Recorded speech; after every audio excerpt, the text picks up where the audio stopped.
আর একটা কথা কি, বাঙালির চোখে খিদা মুখে না, পেটে খিদা নাই। উদাহরণটা আমি দেখাই। আলু খাইতে পারবো না, হাঁপান লেগে তোরে ভাই, আমি ফুল নিয়ে আইছি, নষ্ট হইব, খাইতে পারবো না। পুরাটা পানি নষ্ট হইব, নষ্ট হইব না মানে এটারে আটকে হালাই দেবো। ওই জায়গায় কিন্তু পানি আছে, পরিষ্কার পানি, ওইগুলা খাওয়া যাবে। আমি চাইলে ওই জায়গায় খাইতে পারতাম, কিন্তু আমি বোতল কিনে নিয়েছি 15 টাকা দিয়ে দিয়ে রাইখা দেবো, এটা খাওয়া যাবো। আর এগুলো যদি খাইতে পারি আলহামদুলিল্লাহ খামো, আর নাইলে কিছু করার নেই। মজা হয় না যে খামো মজা করে, কিন্তু কিরকম যেন লাগতেছে। যাক, খাইলাম অবশেষে, কষ্ট হইলেও খাইলাম।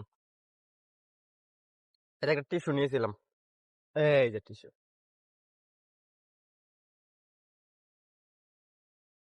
ওই দোকানটা চাইয়া টিস্যু নিয়েছি একটা, কি করবো, সাড়ে মুসমো, এই কারণে টিস্যু নিয়েছি।